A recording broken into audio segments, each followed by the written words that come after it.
السلام عليكم ورحمة الله وبركاته. الحمد لله رب العالمين والعاقبة للمتقين. اللهم صل على محمد وعلى آل سيدنا محمد وبارك وسلم عليه.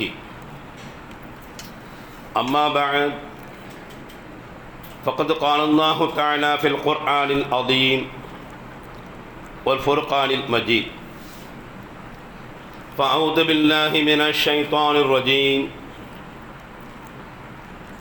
بفضل بسم الله الرحمن الرحيم. إن عدة الشهور عند الله 12 شهرا في كتاب الله يوم خلق السماوات والأرض منها 4 حرم ذلك الدين القيم فلا تظلموا فيهن أنفسهم فقاتلوا المشركين كافة كما يقاتلونكم كافة واعلموا أن الله مع المتقين. صدق الله المولى العظيم وصدق رسوله النبي الكريم ونحن على ذلك من الشاهدين والحمد لله رب العالمين. صلاة என்னும் கருணையும் சலாம் என்னும் ஈடேற்றமும் நபிகள் பெருமானார் ரசூலுல்லாஹி ஸல்லல்லாஹு அலைஹி வஸல்லம் அவர்கள் மீதும் அவர்களை பின்பற்றி வாழ்ந்த உத்தம சத்திய சஹாபாக்கள், தாபீன்கள், தபஅ தாபீன்கள், அவுலியாக்கள், நாதாக்கள், ஷுஹதாக்கள் அனைவர்கள் மீதும், குறிப்பாக சங்கை பொருந்திய ஜும்மாவுடைய மஜ்லிஸிலே அமர்ந்திருக்கும் நம் அனைவர்கள் மீதும் அல்லாஹுவின் அருளும் அன்பும் அளப்பெரும் கிருபையும் என்றென்றும் உண்டாவட்டுமாக. கண்ணியத்திற்குரிய அல்லாஹ்வின் நல்லடியார்களே, இன்றைய தினம் புனிதமிக்க ரஜப் மாதத்தினுடைய முதலாவது வெள்ளிக்கிழமை ஜும்மாவில் நாம் அமர்ந்திருக்கின்றோம். இந்த ரஜப் மாதம், அதை தொடர்ந்து அடுத்தடுத்து வரக்கூடிய மாதங்கள், இவைகளெல்லாம் அல்லாஹ்வினால் சங்கையாக்கப்பட்ட, கண்ணியமாக்கப்பட்ட மாதங்கள். வரக்கூடிய தொடர்ந்து இந்த 3 மாதங்களில் நாம் நம்முடைய அமல்களின் மீது, இபாதத்துக்களின் மீது மிக அதிகமாக கவனம் செலுத்துவது, குற்றங்கள், பாவங்கள், தீய செயல்களை முற்றிலும் முழுவதுமாக விலகி இருப்பது என்ற அடிப்படையில் இந்த மாதம் நமக்கு கண்ணியப்படுத்தப்பட்ட சங்கையான மாதமாக இருக்கின்றது. அருமையானவர்களே, ரஜப் மாதம் இன்றைக்கு துவங்கி பிறந்து 5 நாட்கள் ஓடிக்கொண்டிருக்கின்றன. ஆனால் நம்மில் எத்தனை பேருக்கு தெரியும் இது ரஜப் மாதம் வந்திருக்கிறது, இது ஒரு முக்கியமான மாதம், இதை நாம் சிறப்புப்படுத்த வேண்டும், கண்ணியப்படுத்த வேண்டும் என்று நம்மிலே எத்தனை பேர் ஒருவருக்கொருவர் இந்த மாதத்தின் சிறப்புகளை, இந்த மாதத்தின் கண்ணியத்தை நாம் பறைசாற்றியிருப்போம். கிறிஸ்மஸ் பண்டிகை, புத்தாண்டு பண்டிகை, பொங்கல் பண்டிகை எல்லாம் தொடர்ந்து வந்து கொண்டிருக்கின்றன. இந்த கிறிஸ்மஸ் பண்டிகை, புத்தாண்டு பண்டிகை, பொங்கல் பண்டிகையை பற்றி நாம் பேசிய அளவிற்கு கூட இந்த ரஜப் மாதத்தை பற்றி நாம் பேசியிருக்க மாட்டோம். என்று சொன்னால் நம்முடைய மார்க்கத்தை பற்றி நாம் விளங்காமல் இருந்து கொண்டிருக்கின்றோம். ஒவ்வொரு மாதத்திற்கும் ஒரு கண்ணியம் உண்டு, ஒவ்வொரு மாதங்களிலேயும் செய்ய வேண்டிய சில அமல்கள் உண்டு. ஒவ்வொரு மாதங்களை பற்றியும் அல்லாஹ் திருமறை குர்ஆன் ஷரீஃபிலே சிறப்புப்படுத்தியே காட்டியிருக்கிறார். தில்க பாலுகும் அவுலியா உபாத். அல்லாஹ்வினால் படைக்கப்பட்ட எல்லா படைப்புகளும் ஒன்றென்றாலும் கூட ஒன்றை விட ஒன்றை அல்லாஹ் சிறப்பாக ஆக்கி வைத்திருக்கின்றான். எல்லா இரவுகளும் ஒன்றுதான் என்று நாம் சொல்ல முடியாது. இரவுகளில் சில இரவுகளை அல்லாஹ் மிக சிறந்த இரவாக ஆக்கியிருக்கிறான். எல்லா பகல்களும் ஒன்றுதான் என்று சொல்ல முடியாது. பகலில் சில பகல்களை அல்லாஹ் சிறந்த பகலாக ஆக்கியிருக்கிறான். அதையெல்லாம் விளக்கமாக சொல்ல வேண்டும் என்பது அல்ல. அதுபோன்று எல்லா மாதங்களும் ஒன்றுதான் என்பது அல்ல. எல்லா மாதங்களையும் அல்லாஹ் தான் படைத்தான் என்பதுதானே தவிர, ஆனால் மாதங்கள் எல்லாம் ஒன்றல்ல. ஒரு மாதங்களை விட இன்னொரு மாதம் சிறப்பு பெற்றிருக்கிறது, மேன்மை பெற்றிருக்கிறது, அல்லாஹ்வினால் கண்ணியமும் படுத்தப்பட்டிருக்கின்றது. அல்லாஹுவே திருமறை குர்ஆன் ஷரீஃபிலே சொல்லி காட்டுவான், இன்ன இத்தத்த ஷுஹூர் இன்தல்லாஹி ஸனா அஷர ஷஹரன் யௌம ஃபீ கிதாபில்லாஹ். இந்த உலகம் படைக்கப்பட்ட நாளில் இருந்தே அல்லாஹ்வினுடைய வேதத்தில் எழுதப்பட்டது வருடங்களின் மாதத்தில் எண்ணிக்கை 12 என்று அல்லாஹ் சொல்லி காட்டுவான். உலகம் படைக்கப்பட்ட நாளில் இருந்தே வருடத்தில் எத்துணை மாதம் என்று சொன்னால் 12 மாதங்கள் தான். அந்த 12 மாதங்கள் என்று அல்லாஹ் சொல்லிவிட்டு வமின்ஹா அர்பஅத்துன் ஹுரும், அதிலே மிக முக்கியமான 4 மாதங்கள் இருக்கிறது, அது அல்லாஹ்வினால் கண்ணியப்படுத்தப்பட்ட மாதம் என்பதாக அல்லாஹ் திருக்குர்ஆன் ஷரீஃபிலே சொல்லி காட்டி, ஃபலா துத்லிமூ ஃபீ அன்ஃபுஸிக்கும், எனவே அந்த மாதங்களில் நீங்கள் அநீதம் இழைத்துக் கொள்ளாதீர்கள், அநியாயம் செய்யாதீர்கள் என்று அல்லாஹ் திருமறை குர்ஆன் ஷரீஃபிலே சொல்லி காட்டுவார்.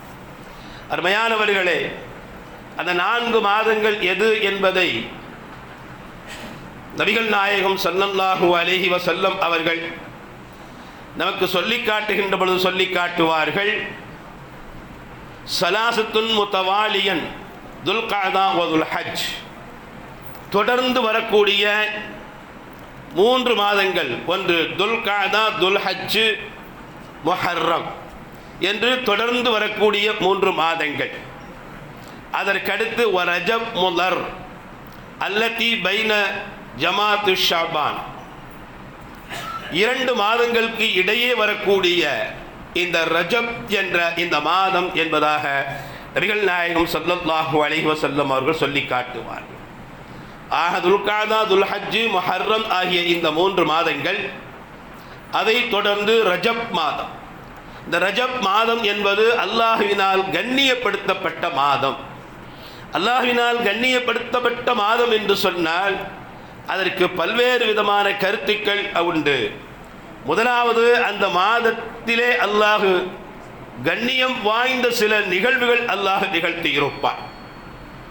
கண்ணியமான மாதம் என்று சொன்னால் அல்லாஹ்வினால் மட்டும் நிகழ்த்தப்படக்கூடிய மிக ஆச்சரியமான சில நிகழ்வுகள் அந்த மாதத்தில் அல்லாஹ் நிகழ்த்தி இருப்பான். அதிலே ஒன்று, இந்த மாதத்தில் நபிகள் நாயகம் ஸல்லல்லாஹு அலைஹி வஸல்லம் அவர்கள் புனித மிஅராஜ் பயணம் சென்று வந்தது இந்த ரஜப் மாதத்தில் என்பதாக வரலாற்றிலே நாம் பார்க்கிறோம். இந்த உம்மத்திற்கு தொழுகை கடமையாக்கப்பட்டது ரஜப் மாதத்திலே. இந்த உம்மத்திற்கு ஜகாத் கடமையாக்கப்பட்டது இந்த ரஜப் மாதத்திலே தான். இப்படி ஏராளமான பல நிகழ்வுகளை சுமந்து கொண்டிருக்கக்கூடியது தான் இந்த ரஜப் மாதம். அல்லாஹ் ஜல்ல ஷானஹு வ தஆலா இந்த மாதத்தை பறைசாற்றி சொல்லுகின்ற பொழுது, நீங்கள் அம்மாதத்தில் அநீதம் விளைத்துக் கொள்ளாதீர்கள் என்று அல்லாஹ் சொல்லி காட்டுவார். நான் இந்த மாதத்தை கண்ணியமாக்கி இருக்கிறேன், எனவே இந்த மாதத்தில் நீங்கள் அநியாயம் செய்யாதீர்கள், அநீதம் இழைத்துக் கொள்ளாதீர்கள் என்று அல்லாஹ் திருமறை குர்ஆன் ஷரீஃபில் சொல்லி காட்டுவார். துஆக்கள் அங்கீகரிக்கப்படக்கூடிய, ஏற்றுக்கொள்ளப்படக்கூடிய மிக முக்கியமான மாதம். எந்த அளவுக்கு என்று சொன்னால், ஐயாமுல் ஜாஹிலியா என்ற நபிகள் நாயகம் ஸல்லல்லாஹு அலைஹி வஸல்லம் அவர்கள் வருவதற்கு முன்பாகவே இந்த மாதத்தை ஒரு கண்ணியமான மாதம் என்று விளங்கி வைத்திருந்தார்கள். நபிகள் நாயகம் அவர்கள் இந்த உலகத்தில் தோன்றுவதற்கு முன்பாகவே இந்த மாதம் துஆக்கள் ஏற்றுக்கொள்ளக்கூடிய மாதம் என்பதாக விளங்கி வைத்திருந்தார்கள். எந்த அளவுக்கு என்று சொன்னால், ஒரு மனிதன் இன்னொரு மனிதனுக்கு அநீதம் செய்து விட்டான் என்று சொன்னாள், ஒரு மனிதன் இன்னொரு மனிதனுக்கு ஏதாவது தீங்கிழைத்து விட்டான் என்று சொன்னாள், அநீதம் இழைக்கப்பட்ட அந்த மனிதன், தீங்கிழைக்கப்பட்ட அந்த மனிதனால் அவனை எதிர்கொள்வதற்கு சக்தி இல்லாமல் போய்விட்டால், இவன் அவனை அடிச்சிட்டான், அல்லது அவன் திட்டான், அல்லது இவனுடைய பொருளை ஏதாவது அவன் எடுத்துக்கொண்டான், இவனுக்கு ஏதாவது மோசடி செய்து கொண்டான், ஆனால் இவைகளை எல்லாம் வைத்து அவனிடத்தில் போட்டி போட்டு ஜெயித்து அதற்கு ஒரு பரிகாரத்தை தேடிக்கொள்ளக்கூடிய அளவிற்கு அவனிடத்தில் சக்தி வலிமை இல்லை என்று சொன்னால் நாம் என்ன செய்வோம்? அல்லாஹ் பார்த்துக்கிடுவான் என்று சொல்றோம். யா அல்லாஹ், இவன் எனக்கு இவ்வளவு பெரிய அநியாயத்தை செய்து விட்டான், இவன் எனக்கு இவ்வளவு பெரிய தீங்கை செய்து விட்டான், நீயே அவனை கவனித்துக்கொள், நீயே அவனுக்கு தக்க பாடத்தை புகுத்து, நீயே அவனுக்கு தண்டனையை கொடு என்று அவனுக்கு சாபமிட்டு அவனை சபிப்போம். இதுதான் கடைசி கட்டம். நம்மிடத்தில் இருக்கக்கூடிய கடைசி ஆயுதம் அதுதான். இப்ப இது மாதிரியான ஒரு சந்தர்ப்பங்கள், ஒரு சூழ்நிலைகள் ஏற்பட்டு விட்டது என்று சொன்னால், நபிகள் நாயகம் ஸல்லல்லாஹு அலைஹி வஸல்லம் அவருடைய காலத்துக்கு முன்பாகவே நிகழக்கூடிய நிகழ்வை நான் சொல்லி காட்டுகின்றேன். அப்படி ஒரு நிகழ்வு ஒரு மனிதனுக்கு ஏற்பட்டு விட்டது என்று சொன்னால் உடனே அந்த மனிதன் அவனை சபிக்க மாட்டானாம், உடனே அந்த மனிதனை அவன் திட்ட மாட்டான், உடனடியாக அல்லாஹ்விடத்தில் அந்த மனிதனுக்கு எதிராக ஃபத்வா செய்ய மாட்டானாம். ரஜப் மாதம் வருவதற்கும் அவன் எதிர்பார்த்து கொண்டே இருப்பானாம். ரஜப் மாதம் வந்தவுடன் நேரடியாக காபத்துல்லாவிற்கு சென்று காபத்துல்லாவின் திரையை பிடித்து இவனுக்கு யார் அநீதம் இழைத்தானோ அவனுக்கு எதிராக பத்துவா செய்வான். அல்லாஹ்விடத்திலே அவன் மீது சாபம் உண்டாகட்டும் என்று அல்லாஹ்விடத்திலே துவா செய்வான். ஏன் தெரியுமா? அந்த ரஜப் மாதத்தில் ஒருவன் அநீதம் இழைக்கப்பட்டான் என்று சொன்னால் அந்த அநீதம் இழைக்கப்பட்டவன் அல்லாஹ்விடத்திலே கையேந்தி அவரை தண்டித்துவிடு என்று சொன்னால் அல்லாஹ் உடனடியாக ஏற்றுக்கொள்வான் என்ற நம்பிக்கை அந்த காலத்தில் இருந்து வந்தது என்பதாக நாம் வரலாற்றிலே பார்க்கிறோம். அப்படிப்பட்ட கண்ணியம் வாய்ந்த சிறப்பு வாய்ந்த மாதம் தான் இந்த ரஜப் உடைய மாதம். நபிகள் நாயகம் ஸல்லல்லாஹு அலைஹி வஸல்லம் அவர்கள் சொல்லி காட்டுவார்கள், அல்லாஹ் குர்ஆனிலே சொல்லி காட்டுகின்றானே, ஃபலா துதுலிமு அன்ஃபுஸக்கும், உங்களுக்கு நீங்கள் அநீதம் இழைத்துக் கொள்ளாதீர்கள் என்று. துல்மு என்று சொன்னால் அநீதம் என்பதாக சொல்லும். துல்மு அநீதம் என்பது 3 வகையாக இருக்கிறது என்பதை நபிகள் நாயகம் ஸல்லல்லாஹு அலைஹி வஸல்லம் அவர்கள் சொல்லி காட்டுவார். அநியாயம் செய்கிறது, மொத்தத்தில் அநீதம் இழைப்பது அப்படிங்கிறது ஒரு 3 வகையாக இருக்கிறது என்று நபி ஸல்லல்லாஹு அலைஹி வஸல்லம் அவர்கள் சொல்லி காட்டுவார்கள். அல்-துல்மு ஸலாஸத்துன், அநீதம் என்பது 3 வகைப்படும். ஃபதுல்முன், ஒரு அநீதம் இருக்குகின்றது, லா யக்ஃபிருல்லாஹ், அல்லாஹ் அந்த அநியாயத்தை மன்னிக்கவே மாட்டான். ஒரு துல்மு இருக்கிறது, அநீதம் இருக்கிறது, அதை அல்லாஹ் மன்னிக்கவே மாட்டான். வதுல்முன், இன்னொரு அநீதம் இருக்குகின்றது, யக்ஃபிரு, அல்லாஹ் அந்த அநீதத்தை, தீங்கை, அந்த அநியாயத்தை அல்லாஹ் மன்னிப்பான். வதுல்முன், இது 3வது ஒரு அநீதம் இருக்குகின்றது, லா யத்ருக்குஹு, அதை அல்லாஹ் விடவே மாட்டான் என்று நபிகள் நாயகம் ஸல்லல்லாஹு அலைஹி வஸல்லம் அவர்கள் சொல்லி காட்டினார்.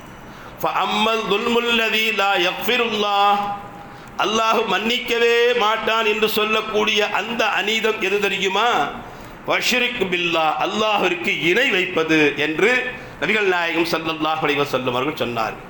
சொல்லிவிட்டு சொன்னார்கள், இன்ன ஷிர்க துல்முன் அலீமுன், அல்லாஹ்வுக்கு இணை வைப்பது என்பது அது ஒரு மிகப்பெரிய அநீதம் என்று நபிகள் நாயகம் ஸல்லல்லாஹு அலைஹி வஸல்லம் அவர்கள் சொல்லி காட்டுவார். வ அல்மல் துல்முல்லதி யக்ஃபிரு, இன்னொரு அநீதம் இருக்குகின்றது, அது அல்லாஹ் அந்த அநீதம் செய்தால் அதற்காக வேண்டி அல்லாஹ்விடத்திலே அவன் துவா செய்தால், பாவ மன்னிப்பு கேட்டால் அவருடைய பாவம் மன்னிக்கப்படும். அது என்னவென்று சொன்னால் ஃபதுல்முல் இபாதி, தனக்கு தானே தீங்கிழைத்துக் கொள்வது, தனக்கு தானே அநியாயம் செய்து கொள்வது. வஅம்ம துல்முல்லதி லா யத்ருகுல்லாஹு ஃபதுல்முல் இபாதில் பாதுஹும் பாதா. மூன்றாவது அநீதம் இருக்குகின்றதே, அது சக மனிதர்களுக்கு செய்யக்கூடிய அநீதம். இந்த சக மனிதர்களுக்கு, பிற மனிதர்களுக்கு செய்யக்கூடிய இந்த அநீதத்தை அல்லாஹ் ஜல்ல ஷானஹு வ தஆலா மன்னிக்கவே மாட்டான், அதற்கு பரிகாரம் தேடிவான் என்று சொன்னார். ஒன்று மன்னிக்க மாட்டான், ஒரு லொல்மு. இன்னொரு அநீதம் இருக்கிறது, அதை அவன் மன்னிப்பான் மன்னிப்பு கேட்டால். இன்னொரு அநீதம் இருக்கிறது, அதை அல்லாஹ் விட மாட்டான், அதை பிடிச்சிக்குருவான். அதற்கு பரிகாரம் என்ன என்பதை கேட்காமல் அவன் விடவே மாட்டான் என்று நபிகள் நாயகம் ஸல்லல்லாஹு அலைஹி வஸல்லம் அவர்கள் சொல்லி காட்டுவார். இந்த மூன்று விதமான துல்மு, இந்த மூன்றையும் நாம் இந்த காலகட்டத்தில் இருந்து விளங்கி அதிலிருந்து நம்மை நாம் தவிர்த்து கொள்ள வேண்டும். அதில் முதலாவது துல்மு என்பது அல்லாஹ்விற்கு இணை வைப்பது. யார் அல்லாஹ்விற்கு இணை வைக்கின்றார்களோ, இணை கற்பிக்கின்றார்களோ, அவருடைய பாவங்களை அல்லாஹ் ஒரு காலம் மன்னிக்கவே மாட்டார். அவர் என்றென்றும் நரகத்திற்குத்தான் தள்ளப்படுவார். ஷிர்க் என்று சொல்லக்கூடிய துல்மு இருக்குகிறதே, இணை வைப்பு என்று சொல்லக்கூடிய அந்த பாவம் இருக்கிறதே, அது எப்படிப்பட்ட பாவம் தெரியுமா?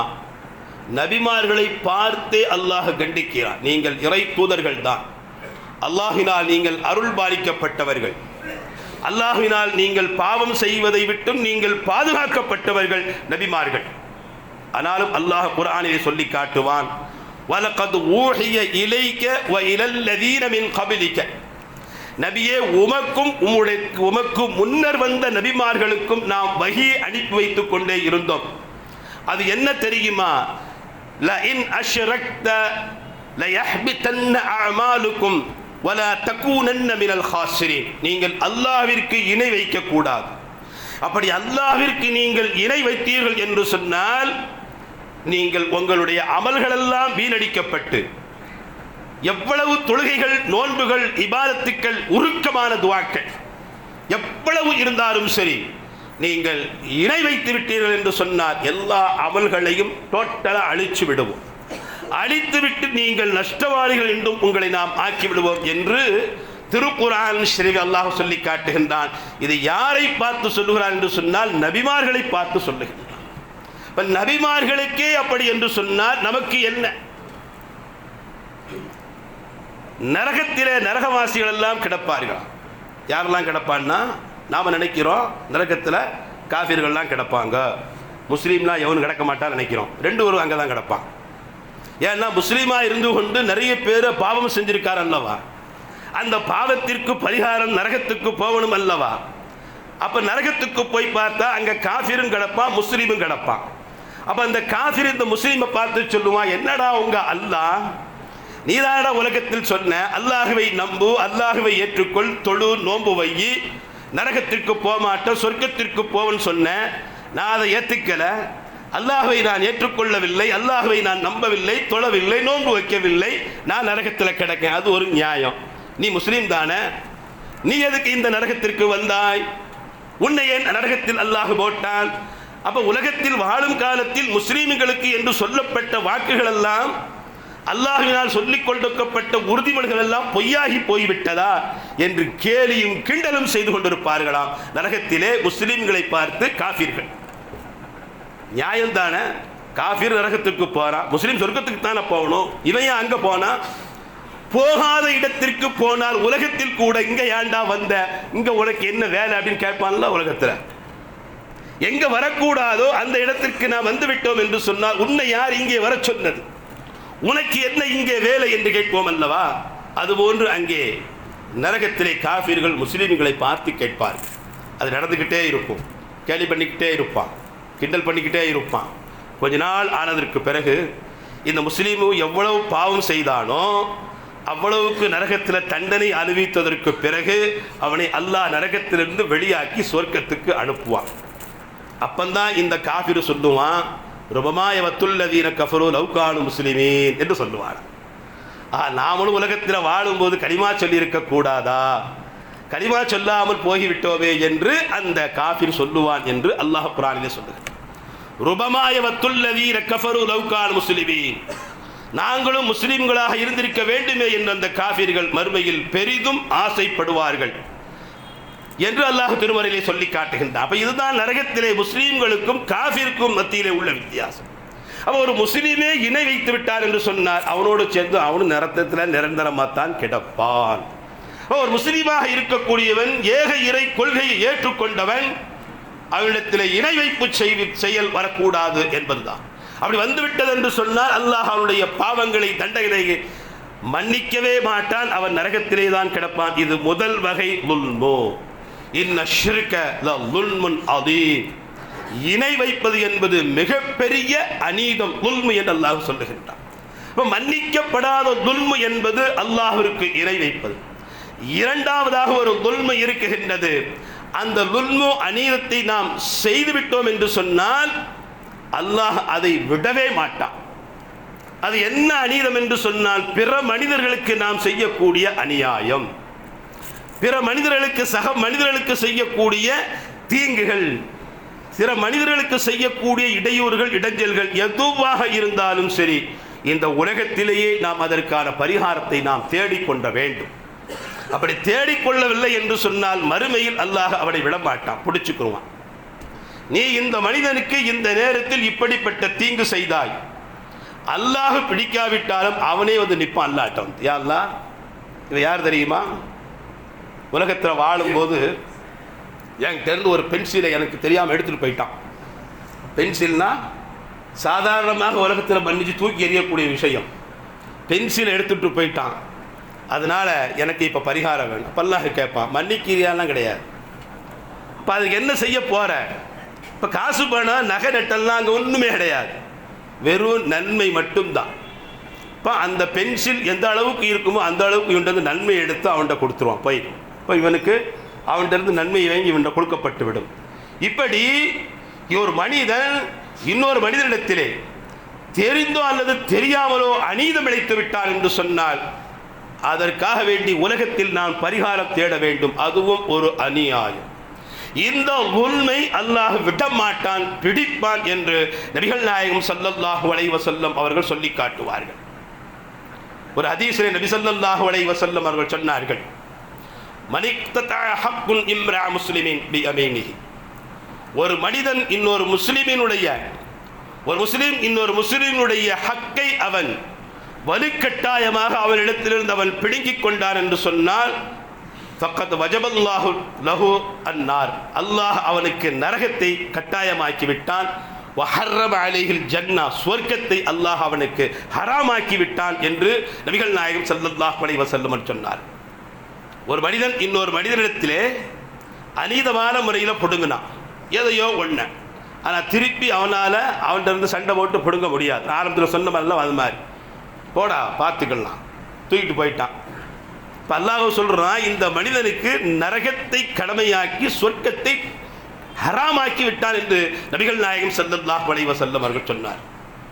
அப்போ நரகத்தையே அல்லாஹ் நமக்கு கட்டாயமாக்கக்கூடிய அளவிற்கு, சொர்க்கத்தில் நுழைய முடியாத அளவிற்கு, ஹராமாக்கப்படக்கூடிய அளவிற்கு அது எந்த அவ்வளவு பெரிய தீமையை செய்துவிட்டோம். அப்போ அவனுடைய சொந்த நிலத்திலிருந்து 1 ஏக்கர் நிலத்தை நாம் அநியாயமாக பறித்து கொண்டோம். அதற்காக வேண்டி நரகத்தில் போட்டான், சொர்க்கத்தில் ஹராமாக்கிட்டான். அப்படி சரி போயிட்டு போது, உலகத்தில் 1 ஏக்கர்னா அன்னைக்கு எவ்வளவு விலை? அதை பற்றி நபிகள் நாயகத்திட்ட நபி ஸல்லல்லாஹு அலைஹி வஸல்லம் ஒரு சஹாபி கேட்டார். ஃபகால லஹு ரஜுலுன் வ இன் கான ஷைபன் யஸீரன் யா ரசூலல்லாஹ். அல்லாஹ்வின் தூதர் அவர்களே, ஒரு மனிதரிடத்திலிருந்து அநியாயமான முறையில் பிடுங்கப்பட்டால் என்று சொன்னீர்களே, அது ஒரு சாதாரணமான ஒரு பொருளாக இருந்தாலுமா என்று கேட்டார் அந்த தோழர். அதற்கு நபிகள் நாயகம் ஸல்லல்லாஹு அலைஹி வஸல்லம் அவர்கள் சொன்னார்கள், நாமெல்லாம் வியந்து போகக்கூடிய அளவிற்கு, வியக்கத்தக்க அளவிற்கு ஒரு பதிலை சொன்னார்கள். வ இன்ன கதீபன் மின் அராக், பல்லு குத்தக்கூடிய ஒரு குச்சியாக இருந்தாலும் என்று நபிகள் நாயகம் ஸல்லல்லாஹு அலைஹி வஸல்லம் சொன்னார். பல் குத்துற குச்சி அது என்னத்துக்கு போகும், எதுக்கு தரும், அதை அவனுக்கு தெரியாமலையோ அல்லது அவன்கிட்ட இருந்து வலுக்கட்டாயமாக அநீதமான முறையில் அவனாக கொடுத்தா வேறு விஷயம். இந்த அதை வச்சு பல் வச்சுக்கோ உனக்கு அப்படின்னு கொடுக்கறது வேற. இப்போ அவனுக்கு தெரியாமலையோ அல்லது அவன்கிட்ட இருந்து வலுக்கட்டாயமாகவோ பல்லு குத்தக்கூடிய ஒரு குச்சியை கூட நீ பிடுங்கி விட்டாலும் கூட அல்லாஹ் உனக்கு நரகத்தை கடமையாக்குவான், சுவர்க்கத்தை தடை செய்வான் என்று நபிகள் நாயகம் ஸல்லல்லாஹு அலைஹி வஸல்லம் அவர்கள் சொல்லி காட்டினார். வரலாற்றிலே ஒரு செய்தி, ஹஸரத் அப்துல்லாஹ் இப்னு முபாரக் ரஹ்மத்துல்லாஹி அலைஹி திருக்குர்ஆன் ஷரீஃபில் விளக்கம் சொல்லக்கூடிய முஃபஸ்ஸிரீன்களில் மிக முக்கியமான ஒருவர் ஹஸரத் அப்துல்லாஹ் இப்னு முபாரக் ரஹிமஹுல்லாஹு அலைஹி அவர்கள் ஒரு முறை அவர்களுடைய ஊரிலிருந்து இன்னொரு ஊருக்கு சென்று புறப்பட்டு ஹதீஸ் கலைகளையும் குர்ஆனுடைய கலைகளையும் கற்றுக்கொள்வதற்காக ஒரு மதரசாவை தேடி அவர்கள் அங்கே சென்றார்கள். அங்கே சென்று அவர்கள் பாடம் படித்தார்கள். சக மாணவர்களோடு ஆசிரியருக்கு முன் அமர்ந்து கொண்டு கல்வி கற்றுக்கொண்டு பாடம் கற்றுக்கொண்டிருந்தார்கள். அப்பொழுது ஆசிரியர் எழுதி போடுவார்கள், அதை எழுத வேண்டும். அப்படி எழுதி கொண்டிருக்கக்கூடிய நிலையில் அவருடைய எழுதுகோல் உடைந்து விட்டது. எனவே அருகில் இருந்தவிடத்தில் இருந்து உன்னுடைய எழுதுகோலை கொடு, நான் எழுதிவிட்டு தருகிறேன் என்று சொல்லி அவரிடத்திலே வாங்கினார். வாங்கி அதை எழுதி முடித்தார். எழுதி முடித்ததுடன் மறதியாக தன்னுடைய பையிலேயே அதை போட்டுக்கொண்டார். இப்போ பாடமெல்லாம் முடிஞ்சது, மதரசா முடிஞ்சது, எல்லா படிப்பும் முடிந்து விட்டது. அவரவர்கள் அவருடைய ஊர்களுக்கு சென்று விட்டார்கள். அது அப்துல்லாஹ் இப்னு முபாரக் ரஹ்மத்துல்லாஹி அலைஹி அவர்களும் தங்களுடைய வீட்டுக்கு வந்தாச்சு. தன்னுடைய வீட்டுக்கு வந்த பிறகு தன்னுடைய பையை அவர் திறந்து பார்க்கின்றார். அதிலே ஒரு எழுதுகோல் இருக்குது. அப்பொழுதுதான் அவருக்கு ஞாபகம் வருகின்றது, ஒரு எழுதுகோல் நம்மிடத்தில் வந்துவிட்டது, இது இன்னாரிடத்தில் நாம் வாங்கினோம், இதை திருப்பி கொடுக்காமல் நாம் வந்துவிட்டோமே, இது அவருக்குரியது அல்லவா, இதை திருப்பி கொடுக்க வேண்டும் என்று சொல்லி மறுபடியும் அந்த ஊருக்கு போய் அவரை பள்ளிவாசலில் சொல்லி ஆள் கண்டுபிடிச்சு தேடி, இந்தாங்க உங்களுடைய எழுதுகோல், உங்களிடத்தில் நான் ஒப்படைத்து விட்டேன், என்னை மன்னித்து விடுங்கள், தவறுதலாக என்னுடைய ஊருக்கு எடுத்து சென்று விட்டேன் என்று சொல்லி ஹஸரத் அப்துல்லாஹ் இப்னு முபாரக் ரஹ்மத்துல்லாஹி அலைஹி அவர்கள் அந்த எழுதுகோலை திருப்பி ஒப்படைத்தார்கள் என்பதாக வரலாற்றிலே நாம் பார்க்கிறோம். இப்போ நீங்கள் நினைக்க ஒரு பெரிய அதிசயமா, ஒரு பென்சில் திருப்பி கொடுத்துட்டாரு, அது ஒரு பெரிய விஷயமே இல்லையே என்று நினைக்கலாம். ஆனால் அவர் எப்படி கொடுத்தாரு தெரியுமா? அவர் இருந்தது துர்க்மென்கிஸ்தான் என்ற ஒரு நாடு. அவர் கல்வி கற்க சென்றது ஷாம் என்று சொல்லக்கூடிய சிரியாவுடைய நாடு. இந்த ரெண்டு நாட்டுக்கும் மத்தியில் உள்ள தூரம் எவ்வளவு தெரியுமா? வான்வெளி மூலமாக பயணம் செய்தால் 10 to 9 மணி நேரம் பயணம் செஞ்சால் தான் அந்த நாட்டுக்கு போக முடியும். அப்படி என்று சொன்னால் அந்த காலத்தில் எவ்வளவு பயணம் அவர் செய்திருப்பார். அதுதான் இங்கே முக்கியமான விஷயம். ஒரு பென்சில் பெரிய விஷயம் அல்ல, ஒரு பென்சில் தானே, நம்ம அவர்கிட்ட கேட்டால் அவர் கொடுத்தாரு, நாம் எழுதினோம், மறந்து கொண்டு வந்துட்டோம், சரி நம்மகிட்ட இருந்துட்டு போட்டோம் அப்படின்னு விடலை, அது அவருக்குரியது, நாம் எடுத்துக்கொண்டோம். இந்த உலகத்தில் இதனை எப்பாடுபட்டாலும் சரி, அதற்கு எவ்வளவு சிரமங்கள் வந்தாலும் சரி, அதை நாம் திருப்பி கொடுத்து அதை பரிகாரம் தேடிக்கொள்ள வேண்டும் என்று நினைத்தார். ஏனென்று சொன்னார், மறுமையிலே அது மிகப்பெரிய அநீதமாக வந்து நிற்கும், அல்லாஹ் நம்மை விடவே மாட்டான் என்று நபிகள் நாயகம் ஸல்லல்லாஹு அலைஹி வஸல்லம் அவர்கள் சொல்லியிருக்கிறார். என்பதற்காக வேண்டி 9 to 10 மணி நேரம் விமான பயணம் செய்யக்கூடிய அளவிற்கு என்று சொன்னால் எவ்வளவு தூரம் இருக்கும், அவ்வளவு தூரம் கடந்து சென்று அதை கொண்டு அதை உரிய இடத்திலே செலுத்தி இருக்கிறார் என்று சொன்னால் பிற மனிதர்களுக்கு செய்யக்கூடிய தீங்கு என்பது அல்லாஹ் மன்னிக்க மாட்டான் என்பதுதான். நம்மளா இருந்தால் என்ன சொல்லுவான், பைத்தியக்காரன் இதுக்காக இவ்வளவு தூரம் போவான், அவ்வளவு தூரம் தேடி நாம் ஒருத்தர் போனாலே நம்மளை பார்த்து அவனை கேட்பான், ஏன் இதை தீக்கிட்டா அவ்வளோ தூரத்துக்கு வந்த, அறிவு இருக்கா உனக்கு அப்படின்பான். ஆனால் அவர்கள் எங்கே பயந்தார்கள் என்று சொன்னால் மறுமையை பயந்தார்கள். ஏனென்று சொன்னால் அது துல்மு, நீங்கள் அநீதம் இழைக்காதீர்கள் என்று அல்லாஹ் தன்னுடைய திருமறையிலே சொல்லிவிட்டான் என்பதற்காக வேண்டி அவ்வளவு சிரமத்தை எடுத்துக்கொண்டார்கள். மூன்றாவதாக இருக்கக்கூடிய துல்மு என்பது தனக்குத்தானே அநீதம் இழைத்துக் கொள்வது. இது அல்லாஹ் மன்னிப்பான் எப்பொழுது, மன்னிப்பு கேட்டால். தனக்குத்தானே தீங்கிழைத்துக் கொள்வது என்று சொன்னால் தொழாமல் போகிறது, நோன்பு வைக்காமல் இருப்பது, சாராயம் குடிப்பது, விபச்சாரம் செய்வது, பொய் சொல்வது, இது போன்ற பாவமான தீய செயல்கள், அருவருப்பான காரியங்கள், இவைகளெல்லாம் நாம் செய்தோம் என்று சொன்னால் பிறருக்கு எந்த இடையூறும் கிடையாது, அல்லாஹ்விற்கு எந்த பாதிப்பும் கிடையாது. நான் தொழவில்லை என்று சொன்னால், நான் நோன்பு வைக்கவில்லை என்று சொன்னால், மது அருந்தி விட்டேன் என்று சொன்னால், வட்டி வாங்கினேன் என்று சொன்னால், அது எனக்கு நான் அநீதம் செய்து கொண்டேன் என்று. ஆனால் அல்லாஹ்விடத்தில் தௌபா செய்து கேட்டால் அல்லாஹ் மன்னிப்பான். இது மூன்றாவது உண்மை. எல்லாவற்றையும் சேர்த்து தான் அல்லாஹ் சொல்லுகின்றான், சங்கையாக்கப்பட்ட கண்ணியமான இந்த ரஜபு மாதத்தில் பலா துதுலிமு அன்ஃபுஸக்கும், உங்களுக்கு நீங்கள் அநீதம் இழைத்துக் கொள்ளாதீர்கள் என்று அல்லாஹ் சொல்லி காட்டக்கூடிய இந்த 3 விதமான அநீதங்களை விட்டும் நாம் தவிர்ந்திருப்போம். எல்லாம் அல்லாஹ் சுப்ஹானஹு வ தஆலா நமக்கு தௌஃபீக் செய்வானாக. வாஹித் அல்ஹம்துலில்லாஹி ரப்பில் ஆலமீன். அஸ்ஸலாமு அலைக்கும் வரஹ்மத்துல்லாஹி வபரகாத்துஹு.